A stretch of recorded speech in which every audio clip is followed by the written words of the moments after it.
So it's right there, so we can like, you can look at it. I know it. I mean, I know it back. You know it, but at the same time, you get forced. Presenting sometimes is weird.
Good evening, everyone. Thank you for joining us this evening. It is just past 5:31, and we're going to call this meeting of the Zoning Advisory Committee to order. All right, that is item 2.01. Thank you, everyone, for joining us on time. We will move on to item 2.01, the roll call. Polly Boardman. Present. Shannon Coley, present. Melissa Cook-Sanford. Present. Kristen DeHaan. Present. Cami Elquist-Lorray. Present. Darren Fleck. Present. Brian Henderson. Present. Eddie Hirschman. Mia Mansfield. Here. Adriana Publico. Here. Tyler Rogers. Present. We have a quorum. Very good, thank you. So we've got a good amount to cover this evening. For folks that are joining us, I just want to orient us a little bit to the flow for this evening. There are packets in the back of the room if you want to follow along both with the agenda as well as the materials that will be reviewed this evening. We are here in the community to engage in the communities that we are discussing, which is why we come out from the district headquarters to meet our communities where they are. And so that's why it's important for us to hear public comment. And so tonight we'll be taking public comment on two specific items, including the closing items. But we take public comment for items that are of action. So we will take public comment related to the approval of the meeting minutes 2.01, as well as item 2.05, which is, I suspect, the primary item that folks are here to discuss and want to provide public comment about. Again, this is not an item that we're planning to take action on tonight, but we know that the community is here, and so we want to take public comment. So if you are here to provide us feedback as the community on that specific item, please submit a green card to Shannon over there, put your name and the agenda item on it, and then when we get to that, we'll sort of open up a forum for public comment at that time. All right, so that brings us to item 2.01, approval of the minutes of the January 16th, 2025 meeting of the Zoning Advisory Committee. Does anyone have a motion or questions on the meeting minutes?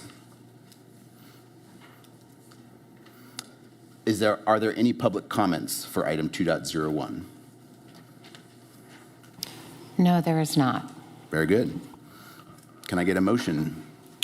I, Adriana Publico, move that the Zoning Advisory Committee approves the minutes of January 16th, 2025. Thank you. A second. Polly Boardman, second. All right, we have a motion and a second to approve the meeting minutes from January 16th, 2025. We will vote. All those in favor of approving the meeting minutes, say aye. Aye. Aye. All those opposed? Meeting minutes are passed. Very good, thank you.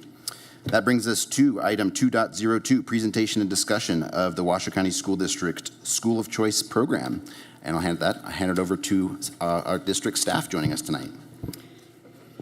Thank you, Chairman Rogers. For the record, Tammy Zimmerman, Chief Facilities Management Officer, and I will be your MC tonight for our guest speakers and helping to answer questions as needed. So with me, I have Desiree Mandeville, and she is the Student Enrollment and the Director of Student Enrollment and Records. A little bit about Des. We call her Des because we've known her for so long. Sorry. She was the principal at North Valleys High School, also the principal at Swope Middle School, an AP at North Valleys High School, and taught English 9 through 12 before that. So she's got a lot of history in education, and she's here, and she's the expert on School of Choice program for Washoe County. Good evening. Thank you for having me. So the School of Choice program is we developed to open up the variance process in a more equitable way for all families.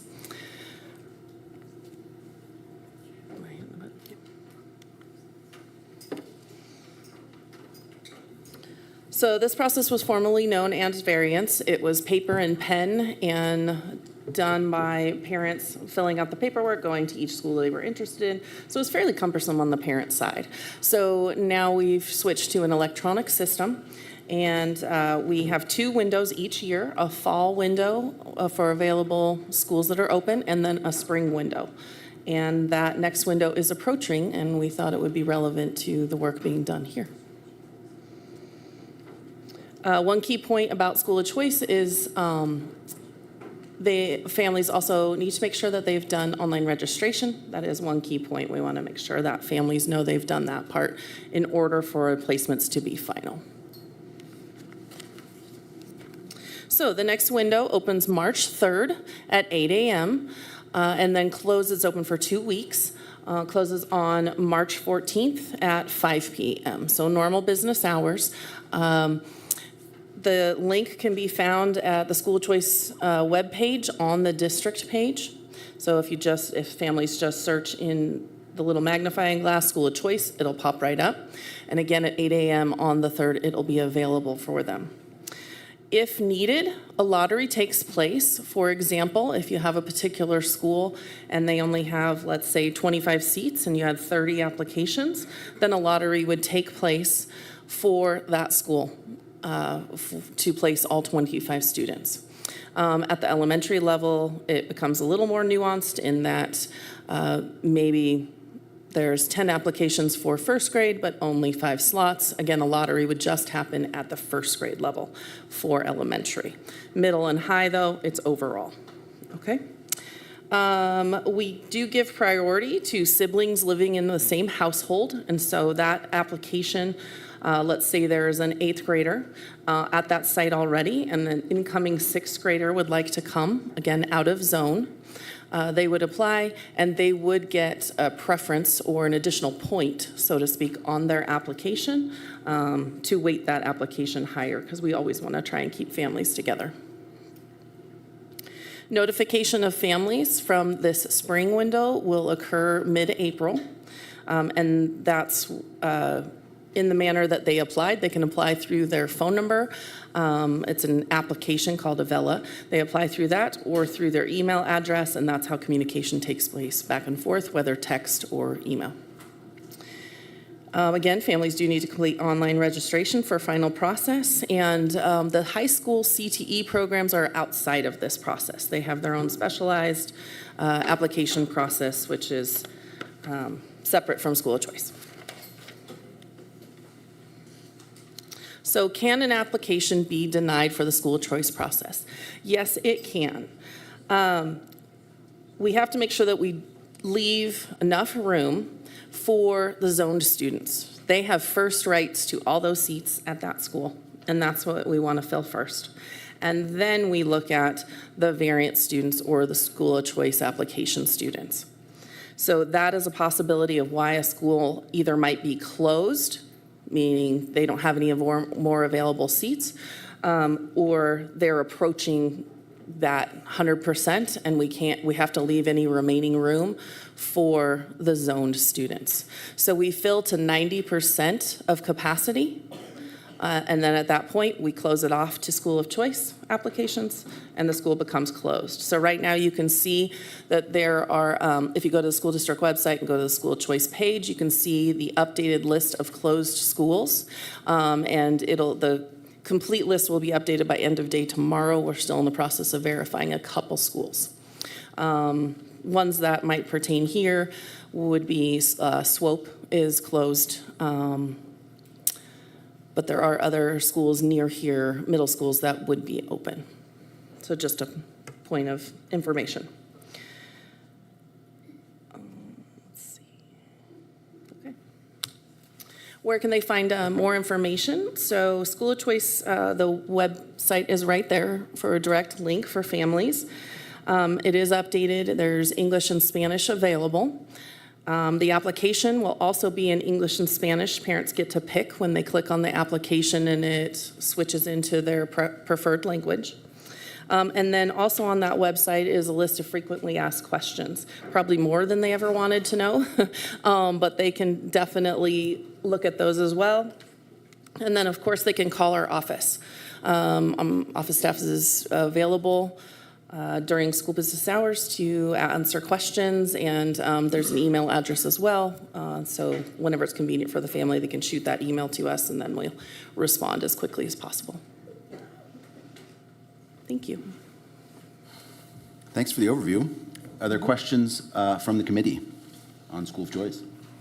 Yeah, Darren Fleck for the record. Yeah, I just had a question. Like, I know at our site, we were a little concerned because we went through rezoning, and then School of Choice was open. And as I understand it, School of Choice is you're only opened or closed in the fall. Is that correct? No, schools are still open. So again, we only close the school once it No. reaches that 90% of capacity. I'm sorry. So at the beginning of the year, if a school is over 90%, and then you open transfers and they fall below 90%, you don't reopen them, correct? So yes, if the school was closed in the fall, then they are still closed for the spring as well. Because they were already at that 90% capacity. Granted, there has been some shifting that was looked at, but they're still at that 90% capacity. So my question is, we go through rezoning. We know some of the newer schools, even though they can be filled and have mobile classrooms, have never reached 90%. We open them up to School of Choice. And I'm just talking through things I'm hoping the district is thinking about. We open them up to School of Choice, and then other schools become affected because once that School of Choice reopens, they return to that school, and now we have a crash in population at another school. And we go through a whiplash effect, and I'm speaking specifically of Sky Ranch, Mendive, where you hire 3 teachers, fire 3 teachers, because that gets opened up, where we fall below, and then we're not allowed to take variances, so therefore stuff leaves. And I'm just hoping that the district takes that into consideration in the future, because it does create, we thought we resolved the problem by opening up room, and then that room is taken back up. And we have this, particularly at Mendive right now, especially with the families, right? Which is fine, right? But it does create a bubble. And you get a bubble of families that are tied in who have previously received variances through School of Choice. And so even when we spend almost a year going through rezoning, we've recreated a problem now, because all those kids that have been rezoned to Sky Ranch or get a variance to Sky Ranch now, their families are pretty much locked in to keep them going there, even though we still have a growing population in that neighborhood and a school that already has a portable classroom added to it. And so I just hope you guys take that into consideration in looking at this in the future, especially when we spend time trying to fix something to have it undone. Absolutely. And I will say that last year was the first year for this electronic district-wide school of choice process. Before that, it was school by school. And I will say that we definitely learned quite a bit and are always looking to improve the process. Any other questions? Melissa Cook for the record. I'm just wondering, when a family gets notification that they've been accepted into a school of choice, is there a deadline for when they have to accept that school of choice so then we can do future planning for staffing and student purposes? Yes, so for example, this last fall window, families were notified by the end of November. And we encouraged them to do online registration, which had also just opened at that time, for them to complete the process. We gave them really until the last week of January to complete that process, nudging families along the way who hadn't maybe needed a reminder, like, you haven't done it yet, you haven't done it yet. And then as of February 3rd, any remaining ones that hadn't done online registration, those applications were canceled. It was a very small number. And then those spots will go back to the schools to open up for the second window. Shannon Coley. I'm looking at the capacities. Does that include the portables? So Tammy Zimmerman, Chief Facilities Management Officer. The capacities are based off of the base capacity and don't include the portables. Okay. Any other foundational questions? Adriana Publico for the record. You mentioned that SWOPE is closed. Are there any of the other secondary schools we'll be discussing tonight that are on the closed list, namely HERS, DePaul, Vaughn, Galena, Damani, Worcester, and Reno? So Desiree Mandeville for the record. Yes, so SWOPE is closed. I have to go by area. Mendive closed and Mount Rose is closed at the middle school level. At the high school level, currently we have Hug, North Valleys, and McQueen that are closed. Like I said, we are finalizing numbers tomorrow to see if there's any additional schools that need to be closed, and they'll be on the website and updated by the end of day tomorrow. Thank you. Any more questions? Desi, thanks for joining. I think it's really important for the community to hear about this program as we factor sort of impacts on schools, because it's a great option. Thank you. That brings us to item 2.03, presentation and discussion on the Nevada Interscholastic Activities Association, NIAA, eligibility implications for students impacted by rezoning. This is a topic for presentation and discussion only. Good evening. For the record, Tammy Zimmerman, Chief Facilities Management Officer. And today I have Lindsay Kendrick with me. Lindsay, and I've known Lindsay since my kids were at Billinghurst. She is the Director of Student Behavior and Supports. She was an AP at Sparks Middle School, an AP at Billinghurst Middle School, and the Dean at Billinghurst Middle School. And then prior to that, taught math for 11 years at Billinghurst. So she's a rock star. I don't know about that. Lindsay Kendrick, Director of Student Behavior and Supports for the record. I'm here to talk about athletic participation and how it's affected by zoning. I'm basically going to just cover two scenarios. One around high school students that are already enrolled in high school and might be affected by rezoning, and then incoming high school students, so 8th graders that will be going into a zoning situation. It's pretty straightforward as far as the high school goes. If you're already enrolled in a high school and you get rezoned, you have the choice of staying at your school and doing the continuous variance form and that whole process, but you'll still be eligible for varsity level sports. You could also go to your newly zoned school and participate in varsity level sports. The caveat here is if you change your mind. For instance, if you want to stay at your current high school and you choose to do that and you go through the process, you can't then partway through this school year say, wait, I want to go to my newly zoned school. If you do that, you will lose varsity level participation or eligibility. You'd have to go for sub-varsity level. You could still, play sports, but you wouldn't be eligible for that varsity. And that would be for 180 days, so a school year. You wouldn't be eligible. The other situation is an 8th grader going into high school. So if they want to follow their rezoning and go to their new school, they're eligible for varsity level as a freshman.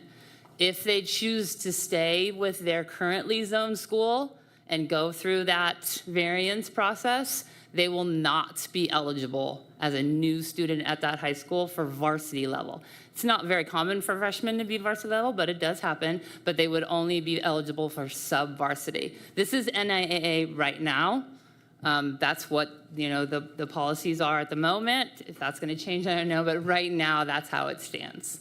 So it's pretty cut and dry, pretty simple process right now. Any questions? Tyler Rogers, for the record, is it only apply to varsity sports? Yes, varsity level. They can be sub-varsity level, that's no problem. They just can't go for that varsity level. Okay. Yeah. And are there any transportation services provided to, for students to go back to the school of choice for athletics? No. If they are rezoning? Okay. No, Okay. no. Any other questions on this agenda item? I do. Camila Ray for the record. So if they're a sophomore and they choose to stay at their school that they were previously zoned for, do they have to continually every year reapply to stay there through their graduation? That's a variance thing, I'm not quite sure. Hey, it does. Sorry, Desiree Mandeville for the record. So no, once they are accepted, they're there for the grade levels, the lifetime of that school. Those, yeah. Thank you. Any other questions? Yes. Shannon Coley, back to you. You said that it's the whole school, 4 years, whatever. Is that apply to elementary school too? Do you not do variances every year? Or what, school of choice, do you have to apply to school of choice every year in elementary school? So no, they do not. So if let's say a student applies during their kindergarten year and they get accepted to school A, they would be there through 5th grade unless the family tries or wants to apply to a different school. So they have their spot.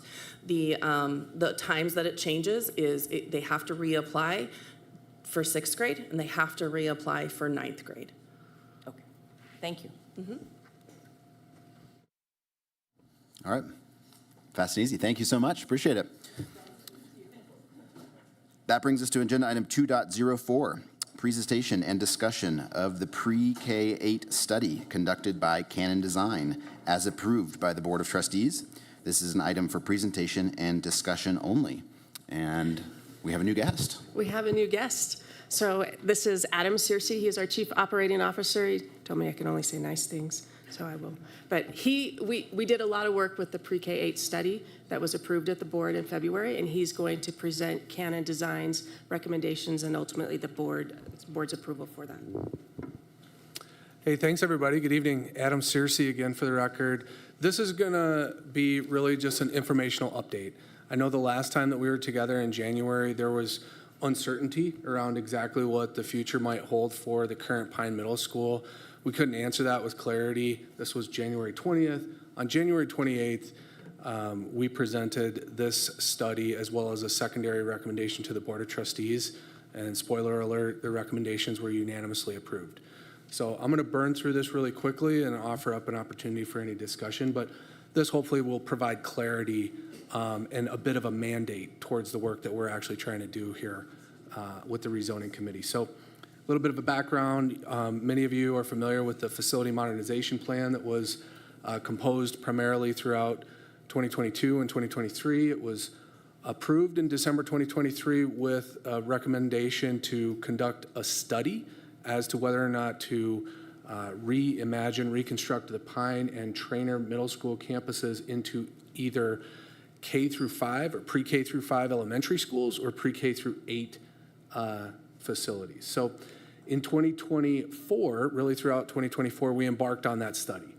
And the purposes were not only to just evaluate the recommendations for those campuses, but to develop a toolkit that the school district might refer to in the future if circumstances change or apply to different school sites.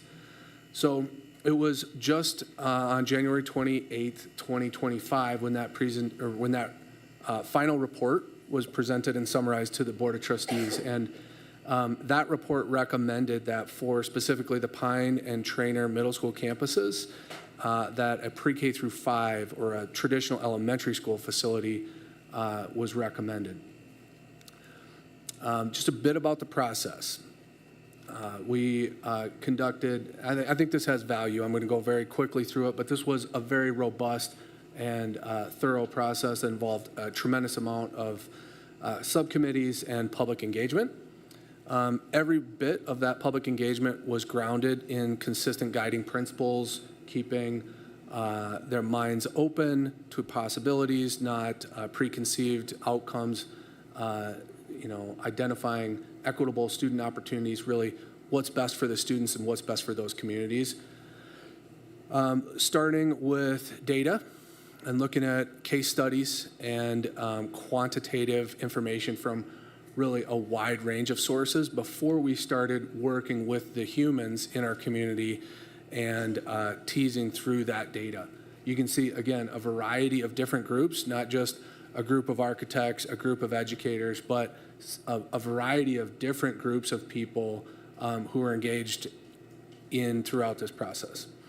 That was then further layered on with operational analysis. We're talking about transportation impacts, staffing impacts, and really school district overhead impacts associated with these two different models, pros and cons.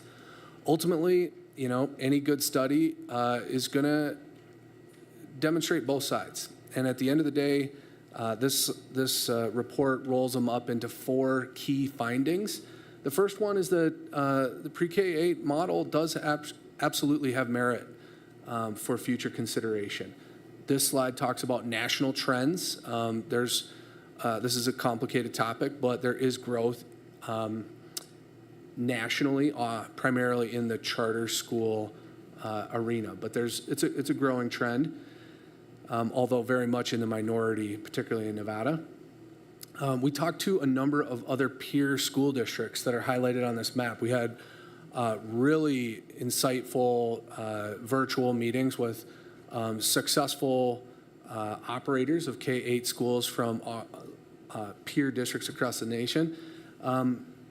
Lots of best practices, key takeaways that are kind of highlighted on this slide, including one from Long Beach who actually noted how much the critical mass of enrollment really was essential to the effective operation of a K-8, so much so that they opened a K-8, operated it, and then through declining enrollment, found that they needed to basically transition back to an elementary school.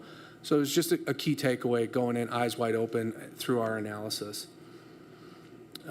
This slide talks about our best efforts to really quantify some of the performance metrics around transitions, right? So one of the conversations or key lines of argument in favor of K-8s is that it reduces that transition from an elementary school to a middle school environment, just keeping the kids in the same basic school environment from kindergarten through 8th grade.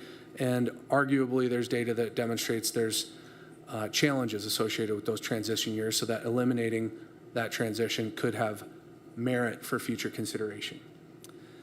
Finding 2 was that the K-8 operational model is feasible. It's not that, there's pros and cons to it, but from an enrollment standpoint, from an operations standpoint, it is a viable option.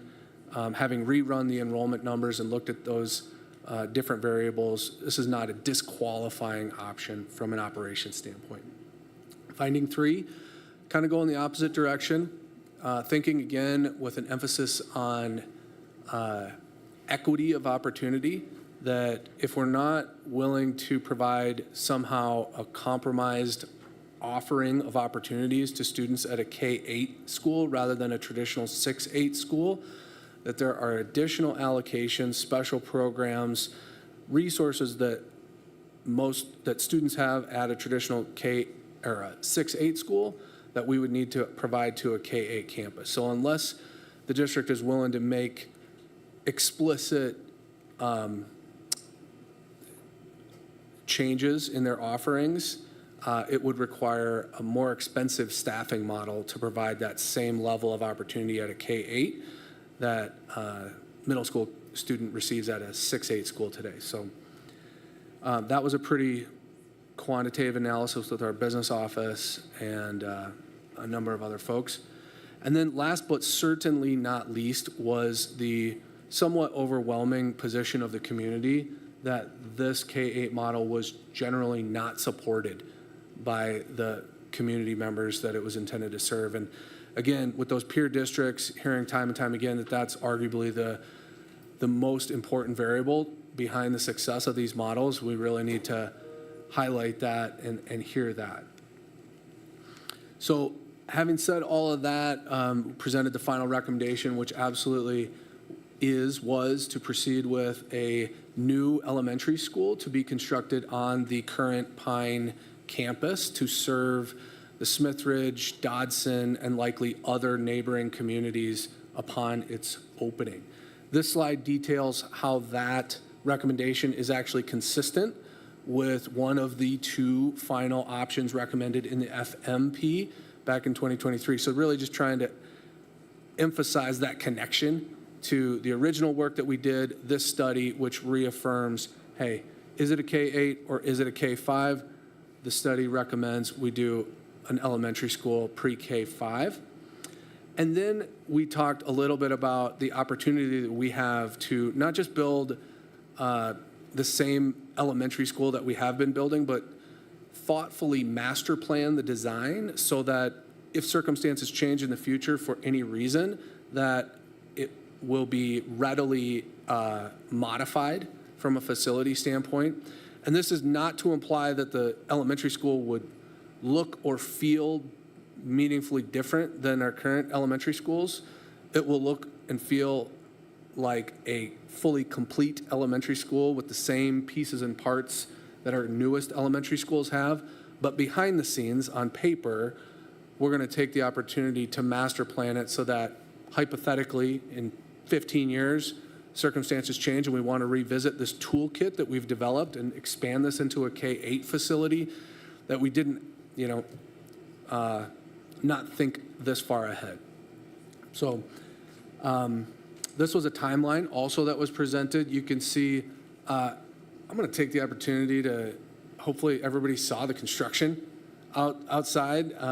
Unfortunately, we don't get to take a tour. I appreciate everybody being here tonight. It's awesome to be on campus at Vaughn Middle School. No small part of the reason of holding it here was just to get a taste of the energy that hopefully is happening on this school campus in this community. But you can see we're actively under construction, and we're going to look to open this new school in August of 2026, at which time the mandate really to the Zoning Advisory Committee is to vacate Pine Middle School so as to allow for the reconstruction of that campus into a new modern pre-K-5 facility.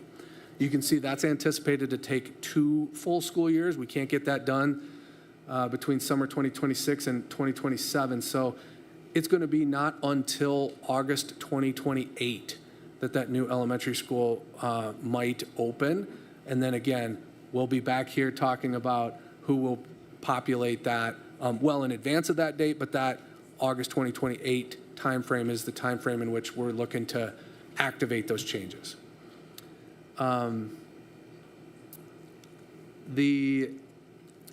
I won't bore you with the recap, but the secondary item I mentioned at the January 28th board meeting. So the first item was presentation of this study and action to accept the report, something like that. The secondary item was action of the board to temporarily close Pine Middle School effective the 2026-27 school year for the purposes of reconstruction. So they did formally take action to direct staff and basically provide clarity to the committee, to the community, that this is our intention.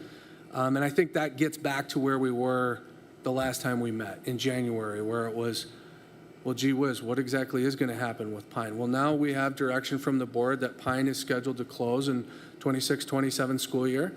And there's a number of things that need to happen between now and then to prepare for that, including determining where the current students zoned for Pine Middle School will attend school in the 26-27 school year and beyond. So that's all I have for tonight. Happy to entertain anything about the study, but mostly this was to provide clarity on, the changes that are coming to that campus particularly. Thank you. Thank you, Adam. Tyler Rogers for the record. That was definitely a big missing piece of the puzzle last time, so it's helpful to have clarity on the Pine destination, as well as thanks for the school board for getting us that. One question I have is, as we are thinking about this area, can you give us any further insight into the other elementary schools that could be impacted by closing Pine or creating a new elementary school there that we can think about will be on our future of having to rezone as we're thinking about this and having this discussion tonight? Yeah, I don't have a map handy, but if you all are pretty studied at looking at enrollment boundary zoning maps, Corbett is one of the next most proximate schools to the current Pine campus. And actually, a portion of the Corbett zone extends onto the east side of 580 right there right along Moana and Airway. So I think they'll be in play on a smaller scale. And then also Donner Springs, again, is also the next most proximate enrollment zone to that current Pine campus, including a number of residential units kind of just on the south side of the Meadowood Mall. Yes, it's on the opposite side of McCarran, but we're going to be looking at that and with our design team and looking at options. And then, you guys have done this enough times to know that there's lots of different pieces that we will talk about the pros and cons of and try to do what's best for that community and those schools. And we'll probably bring that before the committee sooner than later for consideration. But yeah, we tried to signal that honestly with the verbiage of the Smithridge, Dodson, and other neighboring school communities to be served by this new elementary school. Other questions of the committee on this agenda item? Ryan Anderson for the record. So when we go to try to rezone where everybody's going out for 26, 27, but then to fill it in 28, are we trying to do that simultaneously? Or is this going to be kind of two separate deals? Because I feel like a bunch are going to get rezoned twice within 18 months or less. Yeah, it's definitely going to be two separate actions, if for no other reason than, the school openings will be 2 school years apart. Tonight, we're talking about rezoning middle school and high school students primarily. In elementary school enrollment boundaries are not on the agenda tonight. And then it will be in the future ahead of the new opening of the new elementary school where we talk exclusively about elementary school boundary adjustments.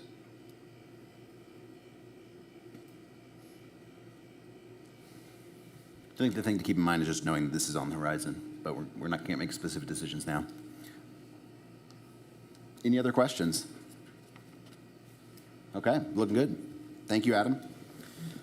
That brings us to agenda item 2.05, presentation and discussion regarding proposed enrollment zone adjustments for the 2026-2027 school year, potentially impacting the following schools: Donner Springs Elementary School, Smithridge Elementary School, Hidden Valley Elementary School, Edwin Dotson Elementary School, Huffaker Elementary School, Vaughn Middle School, Edward L. Pine Middle School, I think that's Marcy Hers Middle School, Kendall DePoli Middle School, Darrell C. Swope Middle School, Burl Wooster High School, Galena High School, Damani Ranch High School, and Reno High School. For presentation and discussion only. I know this is the item. A lot of folks are here, so just in terms of how the order of operations are run here, we're going to get a report from district staff.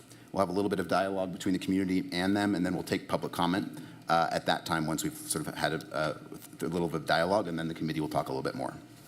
With that, I'll hand it back over to Tammy. All right. Thank you so much. For the record, Tammy Zimmerman, Chief Facilities Management Officer. I'm not sure Brett needs any introduction. He is the man behind the curtain and the gentleman who provides all this data for us and this dense data that you guys get to look at and make decisions on. So I'll turn it over to Brett. Thank you, Tammy. Thank you, Zoning Advisory Committee. Nice to see you all. Thanks for your time tonight. So to get into a little meeting context, last meeting you requested some information on historic rezones, and our office went ahead and mapped those, which can be found in the attachment B of the agenda. There's 4 maps in there that essentially articulate at the opening of HERS Middle School in the 2020-21 school year. We took the opportunity to overhaul a lot of the enrollment boundaries for the urban core, specifically in the Vaughn and Worcester area. We hit Huffaker and everything in the southwest that was zoned to HERS. The southeast also impacted. The main point here is that we achieved a lot of coherence when it comes to the alignments between school zones from elementary, middle, and high school. The maps in attachment B kind of explain that. We can open those up at some point if you want during discussion. We're not going to get into it specifically in this presentation, but they are there and available to us for further discussion. A little furthermore, in the 23-24 school year, Hidden Valley, Double Diamond, Donner Springs, and Pulikitas received enrollment boundary changes, but no current existing residences were impacted by that. The changes at that time were intended for future residential development, which are going to be coming into play between now and next year. So again, just really the main point is that we're achieving cleanliness and coherence with our enrollment boundaries from elementary, middle, and high. The next point is on our distances analysis that you folks asked for. That's on the very last page of your packet. And that looks at drive times between one school to the next. I want to point out that, you know, if you don't mind flipping to it, again, it's the very last page of your packets. What this does, if you see the Smith Ridge column, it takes a look at Smith Ridge and its relationship to Vaughn and what a Google drive time looks like to Vaughn. And those have been colorized to represent the fastest routes, the middle routes, the slowest routes, and then ties. I want to point out that the Hidden Valley and Donner Springs, there's some mistakes with the coloring. The numbers are accurate. So in the case of Hidden Valley is closer to DePaul and Damani than it is Vaughn and Worcester. And that's the same for Donner Springs, closer to DePaul and Damani than it is to Vaughn and Worcester. We're going to clean this up and repost this agenda tomorrow, from what I understand. So if you want to check back tomorrow, it'll be cleaned up. Apologies for the mistake there. Next point on tonight's context has to do with transportation. For really any of the zoning options that we're looking at, we anticipate the Smith Ridge area students that wherever they're rezoned to will receive new buses. Anyone else that is in a bus zone attending their zone school will receive transportation. And then lastly, we wanted to point out that the deaf and hard of hearing programs that are placed at Hidden Valley, Vaughn, and Worcester are going to remain there, for the foreseeable future. So kind of starting the meeting really off with our option summary. And to date, we've looked at 7 different options. We've disqualified 4 of those for the reasons that you can see in red on this slide. And then the options that we consider qualifying options are in green. Some of the disqualifying options include, we modeled Smith Ridge going down to DePaul, which currently attends Damani, so it would have stayed there in that option. We didn't like that option because it depletes Vaughn, or it underutilizes Vaughn. We looked at Huffaker going to Swope, and the main disqualifier there was that it sets Swope at some uncomfortable levels of student enrollment. again, the disqualifying options are in attachment B, and if we want to bring those up at any point in discussion, we can do so. We are, during this presentation, going to take a look at option 1, 1B, and 2A. So as for the qualifying options, again, 1, 1B, and 2A, I'm trying to set this up so that these have a constant variable to essentially theme or give them a lineage for why they're option 1, 2, so on and so forth. So the constant variable for option 1 and its sub options is Hidden Valley goes to Vaughn and remains Wooster. And then for 2, Hidden Valley goes to DePaul and Damani. So as we progress through the presentation, I just kind of want to set you up with that.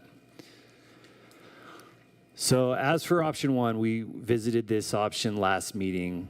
We're looking at putting Dotson, Hidden Valley, and Smith Ridge into Vaughn, and Hidden Valley and Dotson will remain in Wooster. Smith Ridge will move from Damani Ranch to Wooster. Donner Springs will be moved to DePaul. It currently is zoned for Damani Ranch and will remain Damani Ranch. And then Huffacre in this option goes to Hers and Galena. This is current conditions and then an after option 1 map side by side.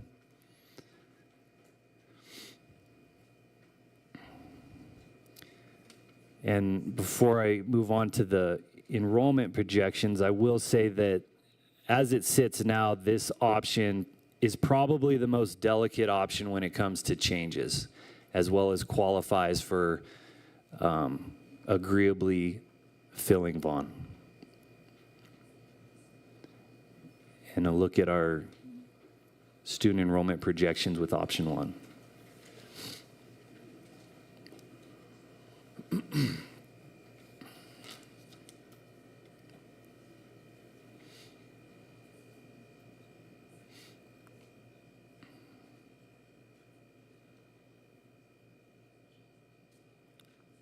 So progressing on to option 1B, this option, as said before, we're keeping Hidden Valley into Vaughn and Wooster as our constant, and the changing variable, we're looking at putting Huffacre into Vaughn and Wooster.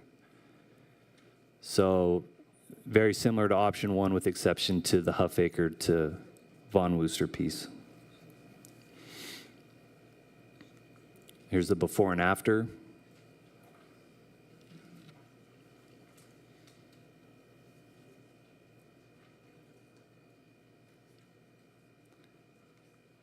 And the student enrollment projections for that option. I'll point out that this option populates Vaughn to a higher degree than any other option currently.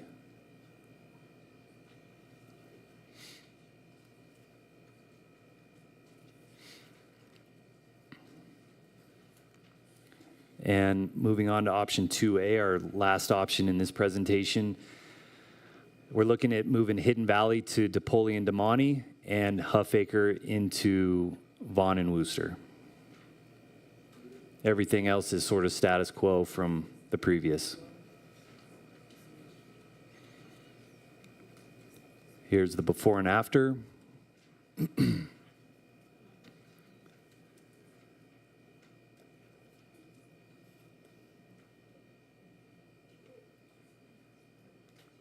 And the brush fire charts for this.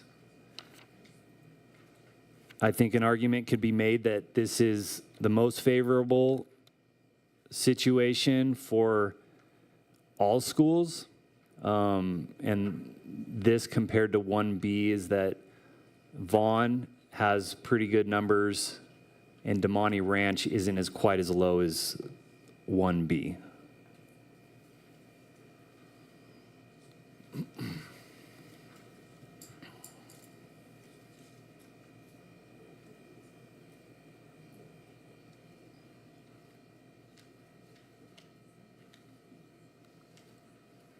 And with that, I'll open it up to questions and discussion. thanks, Brett, for the summary. And I think it's, yep, I think it's helpful to have, I think, a shorter list of options to zero in on, but we should talk through that. I'll open it up to the committee to start with some questions.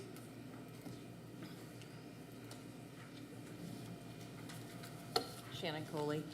I'm looking at the Damani numbers in all of these, and I know they seem really low.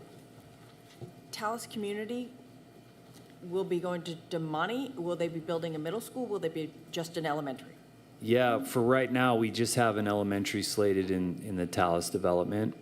And all students, to the best of our ability, coming out of that development are accounted for within these projections coming out of Talus. We've had some pretty focused conversations with the developers there, and they've provided us as high intensity of numbers as they can, and we've derived what we can from that. So I don't know if I made the point that all of Talus is zoned for Damani. Thank you.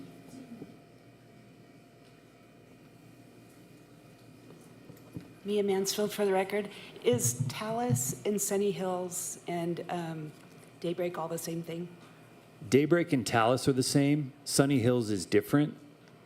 But same area? Similar area, yeah.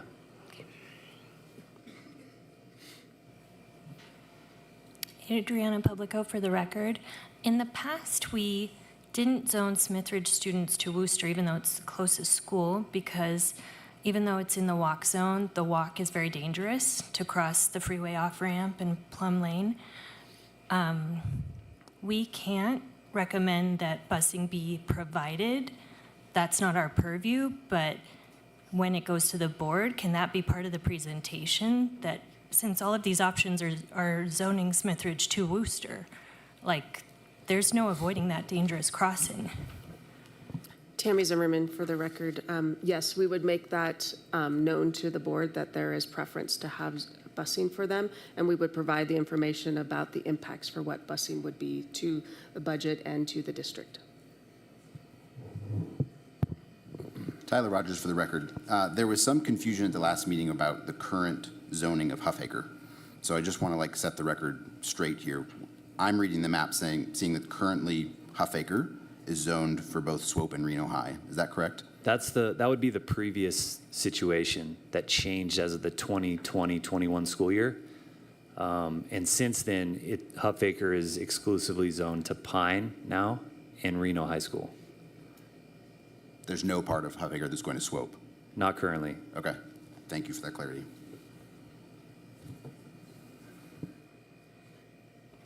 Darren Fleck for the record. Just, in your opinion, if you had to leave, looking at your numbers and talking to the developer, if you had to leave a middle school, high school combination open for possible undercount of what these numbers might represent, like we've had recently in a couple times, since you guys are basically just crystal balling so much of this, what high school combination, high school, middle school combination would you like to see have more breathing room? That's a good question. You know, in a perfect world, I think you find a balance between it all. And that's, in my seat, I think that's the optimal situation. It takes a lot of work and disruption to get there, but. Do you have a high school, middle school pair you would like to say or not say? Well, can you be a little more specific? Are we narrowing this down into? Would you like to see more room left to Damani Damani DePoli? Or would you like to see more room in Hers Galena, Worcester-Vaughn? I mean, because I think some of us have our anecdotal just driving around town thinking in our head, but. Sure. I mean, as the demographer, I'd like to see a perfect balance between it all. And that's the best answer I can give you. And I'll share my 2 cents. Because I understand where you're coming from and I appreciate it. I would just say, if we're looking for an area that is targeted for growth with the most compact nature of the growth, I would say, in my opinion, it looks like the DePoli area needs more breathing room than, say, HERS and Galena. Now, we might hear opposite of that with some of the admin that we have in the House tonight who can share their opinions of that, which I'd like to hear, because we also have to take into consideration special programs, which can affect schools, especially the middle schools, greatly, the GT programs and such. So that's just where I'm leaning in looking at numbers and just looking at where dirt is and houses are going up, and especially apartments, would be me leaning towards keeping DePoli and DeMonte. I mean, not cleaning them out, but keeping them out of space that allows for more growth in the other space. Kristen Dahan, for the record. I know that you said that basically utilization-wise, option 2A seems to be the best option, but again, I want to, just as you have listed in here, the Deaf and Hard of Hearing program is going to go from Hidden Valley to Vaughn to Worcester, and it's going to stay that way. Those students have already made connections in elementary school with the hearing students, and they will now have to make new connections with a whole group of people, and that's a concern to me.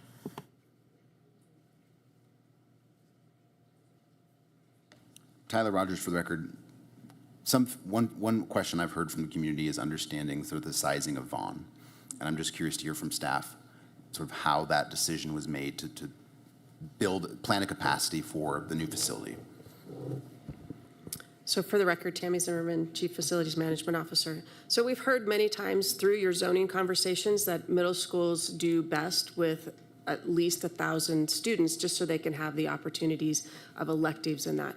When we actually look at designing a building, we've done this same type of model at O'Brien. It's difficult to just chop off a classroom here and there. We also have to think about the special programs of hard of hearing here and the IB that could happen, and students coming to those programs. So we want to leave a little bit of room, right, for growth, as well as sizing it appropriately for any options that we could have under, within these data that Brett provides. But we also, right, when we did the facility modernization plan, the Canon Design looked at all of our middle school students and determined how many middle schools you should have in that to fill them to that appropriate level. So that's where we start taking that information from the facility modernization plan, as well as our discussion with our administrators and where you can provide electives. I know we talked about it at Shaw. A lot of them can't provide Spanish or those kind of things that they need or want, and that's what entices students into school sometimes, are those electives. And so the sweet spot we should be targeting is 1,000 students for Vaughn to enable that? Well, it's about 80, we like to have a sweet spot in our schools of about 85%, utilization of that. So it leaves a little bit of room for that. We also, in our new schools, right, we feel sometimes we have the attraction factor, and so we have to plan on those kind of things as well. Thank you. We definitely don't want to be putting mobiles out at a brand new school. So we do just a little bit larger to kind of make sure we take care of that. Shannon Coley, along that lines of electives and schools, I'm reading some of the emails, and they're talking about Worcester. If they're zoned for now DeMonte, they have a lot more electives there compared to Worcester. Is that correct? I would have to go back and look at and ask for their master schedule to see what they have, because those teacher allocations are based off of populations. But it could be that's the case, but we could bring that answer back to you guys. But do they have the facility? I mean, is there a facility modernization plan for Worcester that they're going to be now caught up when they're here at, well, they'll be here at Vaughn when it's done, but then Worcester will be, is that coming online? So Worcester is in the facility modernization plan as an opening of approximately 2033 for their school, and it's listed under that as a reconstruction. So we're actually right now working on initial designs to master plan, can it fit on that site, entitlements with that. So it is a little ways out, but they would get a new school at Worcester. Okay, but just talking about now and how it would affect the kids that could be going to Galena or Damani being now going to Worcester. And you're saying you don't know if they have the facilities and the electives. They do have all the facilities, right? Their normal size is for a typical high school capacity. I'd have to look back and see what his numbers to see what they're at for enrollment, and to then check with the principal to see what electives they are able to offer and compare them with Galena and Damani. Okay, I'm just thinking about like the theater and so forth at Damani that they wouldn't have at Worcester, and correct? They have a theater at Worcester. They have a metal shop at Worcester, those kind of things. Damani Ranch also has a signature academy, which is their theater department, so it is a little bit specialized with their signature programs. So you have to balance all of those at each of the schools with their specialties. That's what I was thinking, the signature program. Correct. Thank you. We also have Debbie Smith opening soon with even more options for kiddos. Yes. Cami LeRae for the record. I'm trying to reconcile the low numbers at Damani Ranch, especially as we get into the 10-year projections, and sort of picking up with what you were talking about, which is the amount of land, the amount of building. So could you just help me understand why the projections for Damani Ranch are so much lower at the 10-year mark than they are in the other high schools? Yeah, on any options here, Damani is going to experience a loss of students. I think our closest option includes 2A, where you put Hidden Valley into DePaul and Damani. The issue there is that Smith Ridge class sizes are going to be leaving Damani to Worcester, and they're larger class sizes than what Hidden Valley is putting into Damani. So, when it comes to the future projections on Damani, it is what it is based off of current enrollments and birth rates and development.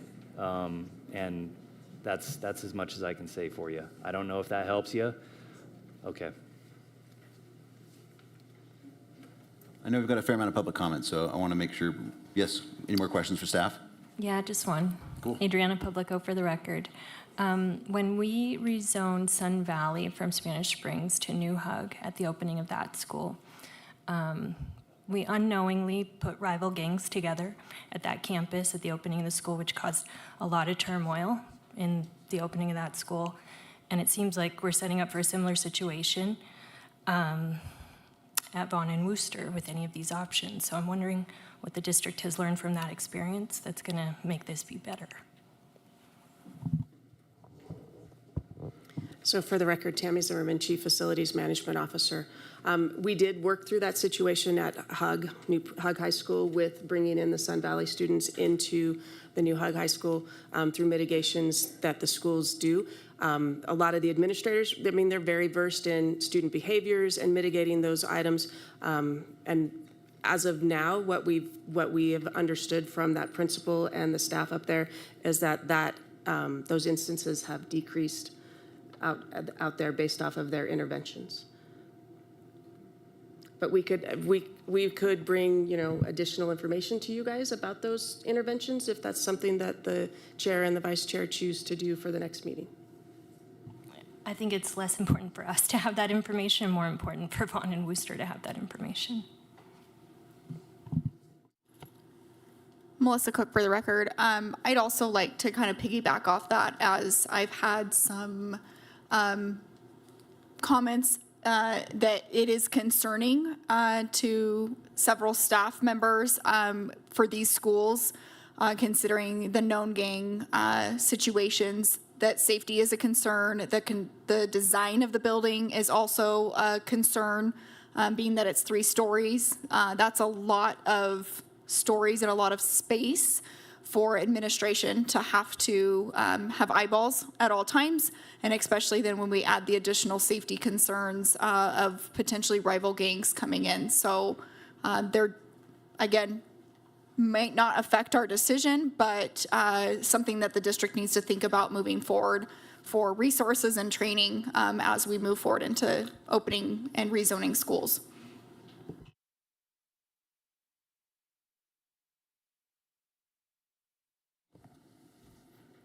Any other questions before we open up to public comment? Very good. Tammy, Brett, thank you. At this point, we will open it up for public comment. Do we have any comments on this item? Kelly Roper. Are we using this mic? Right there? Yes. Perfect. So if you come on up, just push the little button with a head with lines coming out of it, looks like. Hello, thank you all for your time tonight. My name is Kelly Roper, for the record. I'm a parent that lives in the Huffaker Elementary School zone, and I did not attend last month's meeting because I looked at all of the meeting documents and there were rezoning options 1 and rezoning options 1A. Both options recommended Huffaker to be rezoned to hers and Galena. And I was so happy for my neighborhood because I was very involved in the rezoning back in 2020. I attended every single meeting and went over every document that was sent to us. So many parents from Huffaker fought for our school to go to Marcy, hers, and Galena. We were told that no matter how strong a case we presented for our school, being naturally aligned to hers and Galena, they were unwilling to risk overcrowding hers when it opened, like happened at Sky Ranch, and they had to fill Pine Middle School. I was very surprised Monday afternoon when I looked, and the new options have added suggestions that Huffaker should be rezoned to Vaughn and Wooster. I do not understand the reasoning for the suggestion that Huffaker go to Vaughn and Wooster.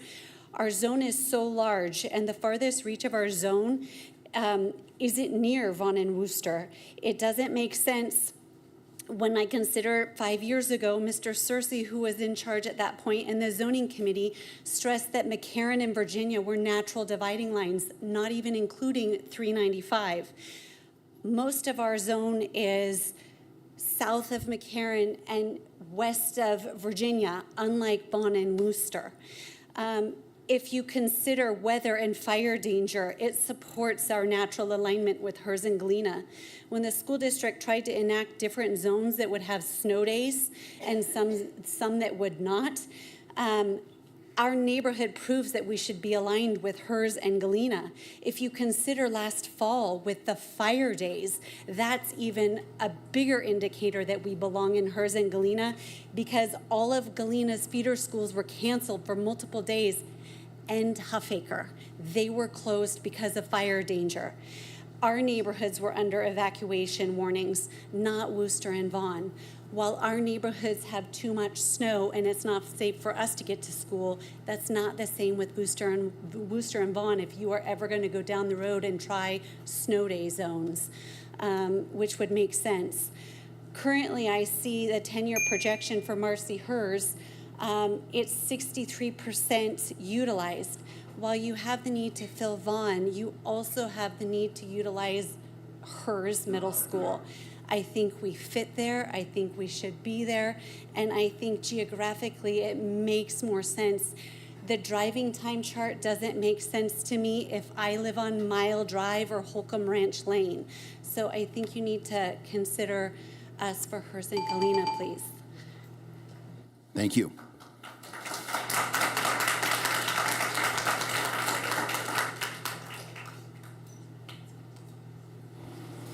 Pablo Nava Duran.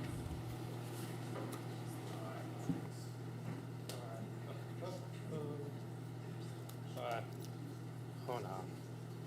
Okay. I'm gonna make it quick.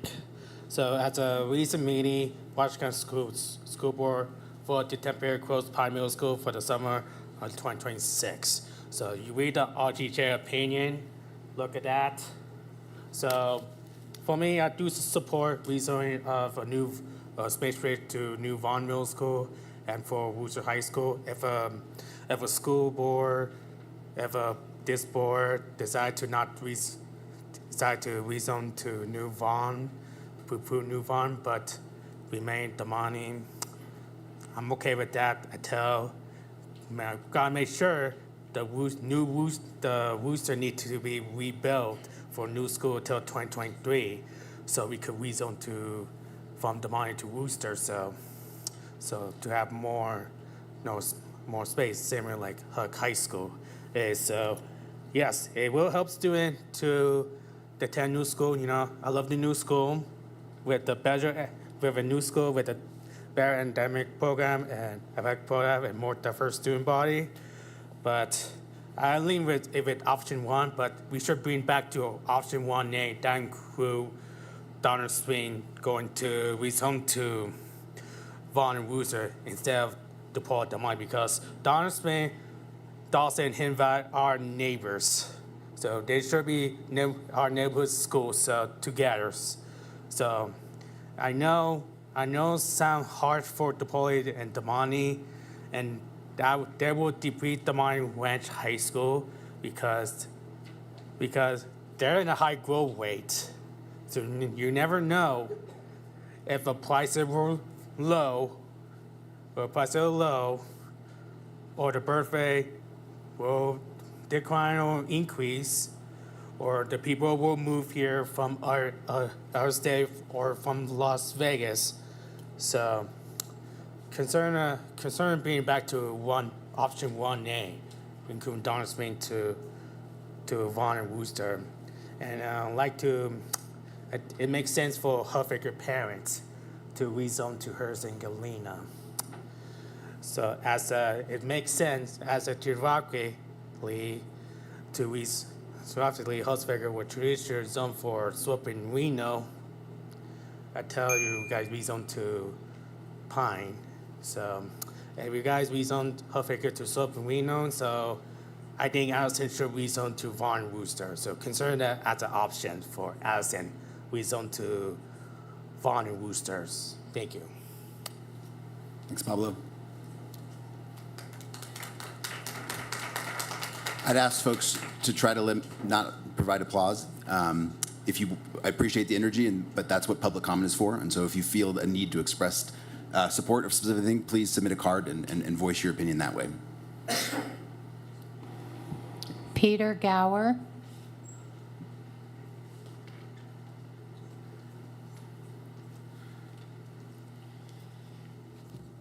Short microphone. Members of the committee, thanks for what you do. I have to say I'm honestly frustrated as a parent. My son goes to Swope Middle School. When he was in elementary school, he was zoned for Swope. In 2020, it got changed to Pine, and now we're talking about changing it again to a completely different school. So we're in that pocket of the community that keeps shifting back and forth. It makes it really tough to have certainty in terms of our families and saying to our kids, yeah, you can look forward to going to this high school. You can look forward to going to Reno or look forward to going to Galena. Frankly, I think that option 3 should be on the table. If you look at all of to your question, Tyler, it's not a perfect feeder from the elementary school, but Swope to Reno makes a lot of sense to me. The second best option, I think, is the pulling our neighborhood down. You can see the map right there. South Virginia Street is kind of a natural barrier to go down to Galena to hers. I think that's the next best option. But traditionally, our neighborhood, our pocket there at Huffaker to north to McCarran, has always been Swope to Reno. So why take that option off the table and mix everything up in the pot again? Put us right back to Swope, that's where we were before, and then keep going to Reno. You don't have to make a change to the current zoning. Thanks. Thank you.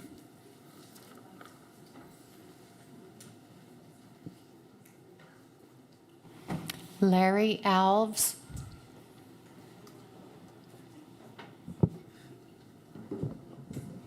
Solving problems. Yeah.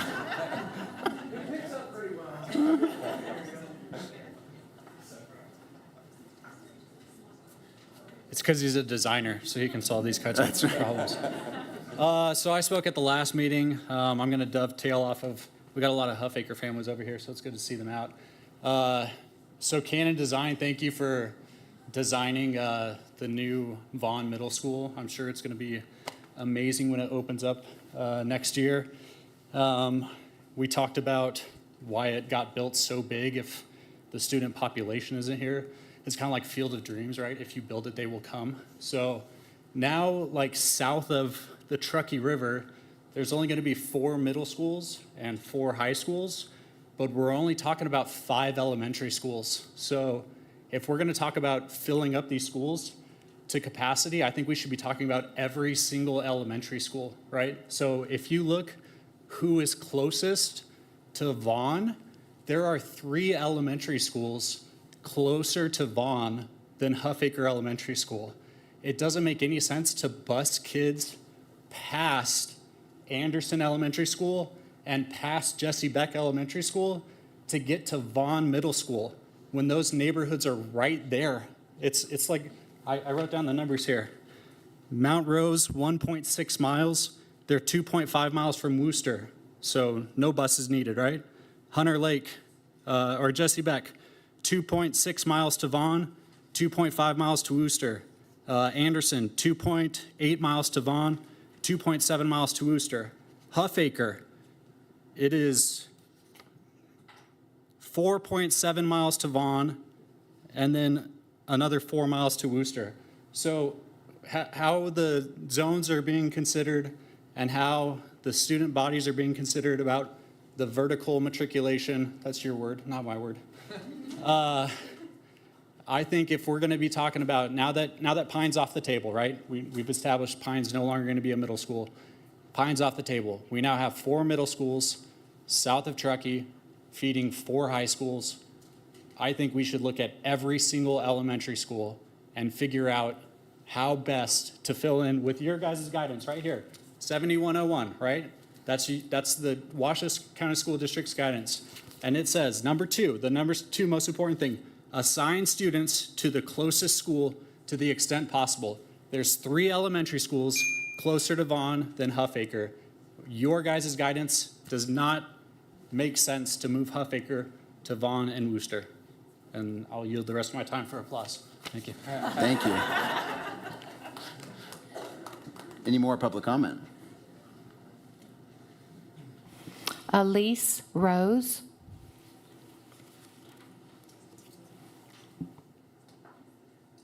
Short, so this will be real easy for me. Okay. Good. Okay, piggybacking off of the last 2 as well, and my husband.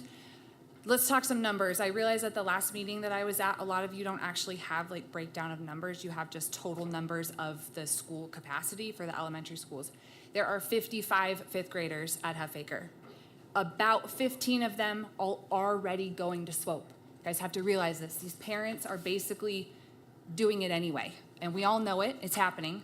So if 15 of them are already going to SWOPE via GT magnet programs, siblings that are already there, or grandparents that live in the zone, then there's about 40 students left. Some of those kids are going to choose to go to Marcy Hers because they live on that side of Wendy Hill, and it is easier for them, and that is fine. School of choice, that school is open, it has room. The rest of us, so now we're down to about maybe 30 students. We are talking about 30 students, roughly, going to SWOPE, where they were before, where they've always been, and down to Reno High, which in these numbers, Reno High is losing students year by year over the next 10 years. Their population is declining, regardless of where you put Huffaker. So I know that SWOPE has enough room for 30 students. You guys know that, I know that. The staff there knows that. I have talked to them about it, and they all seem to be okay with it, honestly. So as far as numbers is concerned, we're talking about roughly 30 students here, okay? So let's talk about the community. So the community, our sports, when our kids, the Huffaker zoned kids, play sports, we play sports with kids that are zoned for SWOPE and Reno High. That is our community. We are tied to those schools in those community. Baseball, soccer, swimming. My kids swim right down the street from my house. It is our community. We are tied to it already, whether our school goes there or not. So let's see here. Travel time and distance, as my husband said. we are completely ignoring the fact that there are 3 other schools that us as Huffaker parents will literally have to drive past in order to get to Vaughn every day. How does that make any sense? How does that make financial sense? How does that make sense for busing? How does it make sense for parents that are commuting? You have schools that are closer, but nobody wants to talk about them. They're not on the table, they weren't part of this study, and I think that most of us probably know why, we just don't want to say it out loud. Jesse Beck, Mount Rose, Hunter Lake, and Anderson. These are schools in more affluent neighborhoods, and we probably don't want to have the parents get a little bit irritated. But you know what? You have a whole group of parents over there that are pretty darn irritated that this is not even a choice that we're talking about. Long-term solutions here.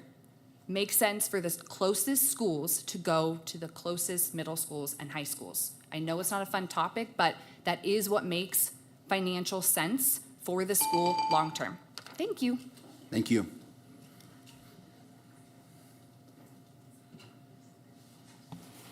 Chelsea Moore.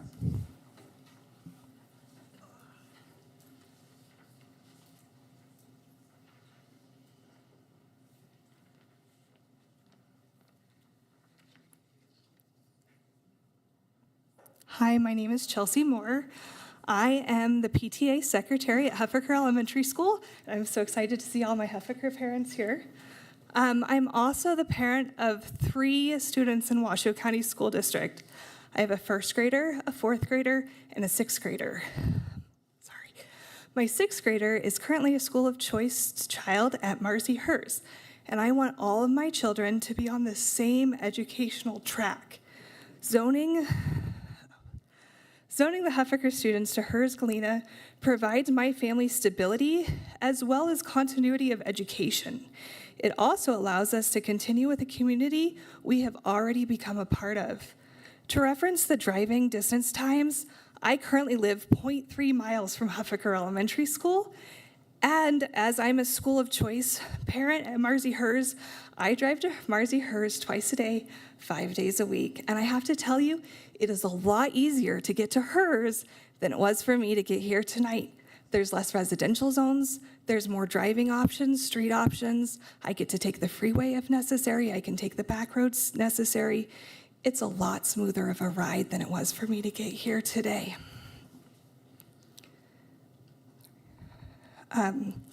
Additionally, one of the things that I really like about Marcy Hers is that its recent STEM designation from Governor Lombardo. I feel that Marcy Hers is the best option to prepare my children for the future, especially in a community where mining, gaming, and technology businesses are the leading industries and employers.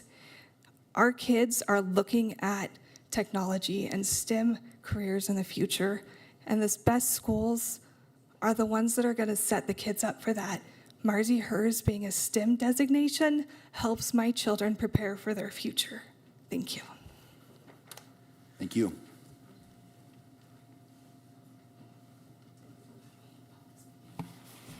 Amy Horvath.